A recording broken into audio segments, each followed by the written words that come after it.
Gamebreaker TV. This episode of Chat Bubbles is brought to you by Netflix. For a free 30-day trial, head over to netflix.com/GamebreakerTV. Well, ladies and gentlemen, we almost made it out of the Wintersday event in Guild Wars 2 without any drama, but of course, that couldn't happen. Right at the end, right as the event is about to end, we've got drama. We've got drama in spades. There was a crafting recipe that used snowflakes from the Wintersday event that created a near-endless loop of materials that was exploited. And of course, ArenaNet responds, as we know they would, with permanent bans. And there's blowing up all over the forums. There's blowing up happening on Reddit and, both sides of the argument. And I thought it would be an interesting topic for conversation today. So let's discuss this. Let's get into this. So there was a recipe. It was using snowflakes. It was jewelry. I believe it was an earring where you could actually salvage these things for ectos and for materials. And you would get back the rare snowflake jewel about 80% of the time. And people quickly figured out that they can turn a huge profit on this if they repeat it. Now, if somebody probably did that once or twice and said, ooh, that doesn't look right, there's probably no trouble for them. But the statistics seem to back up that, like normal, people can't resist the temptation and they actually, create this recipe hundreds and hundreds and hundreds of times.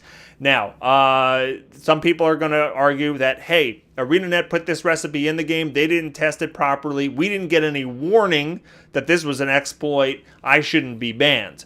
And ArenaNet has responded to those type of claims. Gail Gray went to the forums and she said she's seen the numbers and the damage to the economy could have been substantial if the exploit wasn't closed down and if these people were allowed to use their ill-gotten gains. People whose accounts were terminated were the worst offenders. I'm talking a lot of ill-gotten gains and a significant risk to the economy.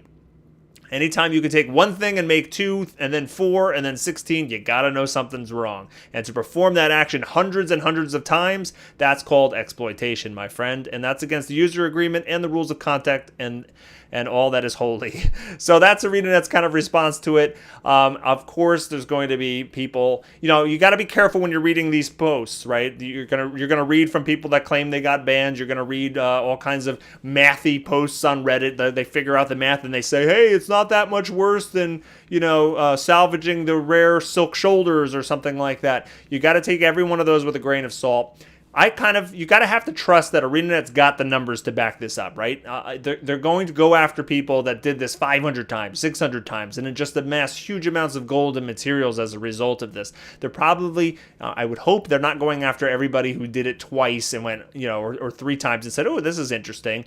You got to kind of have to put a little bit of faith in that. And also those really mathy posts that kind of try to figure it out and compare it to other things, you got to do your own. You got to do your own research. You got to really think about it. They can be misleading.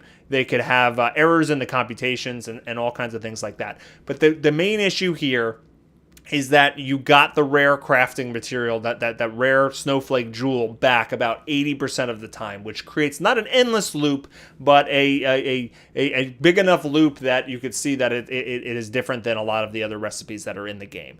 So that's where it is. And again, they're targeting people that are grossly abusing this thing with permanent bans. Now, there's always going to be the argument that it's ArenaNet's responsibility to test these things and, maybe have some sort of warning. But, people should know by now ArenaNet takes this very seriously. They have to protect the in-game economy. They have to protect the other players. And, their business model really revolves around the economy and all the inner workings of that. The gem store with the trading of gems to gold and all that stuff. It's very important that they keep that sound and don't let that get exploited. So, you can understand that ArenaNet's going to take a hard line on this. So, I don't know. You can debate both sides of this, left and right. You can see that, hopefully no innocents were caught in the crossfire on this. And there is an appeal process. If you feel you've been wrongly banned, you can take that up with the ArenaNet support department. But what do you guys think about this exploit? How do you think ArenaNet has handled this? Do you think, the people that got banned deserved it? Do you think that they should be given a second chance because they got no warning? All of these questions, what do you think? Let me know in the comments below. Let's discuss this thing and figure out, which end is correct and which end isn't, and there's probably no great answer to that. It's just a bad situation all around. So stay tuned to Gamebreaker for all your Guild Wars 2 news, and don't forget to watch Guildcast every single Wednesday night at 6 p.m. Pacific. Thanks, everybody.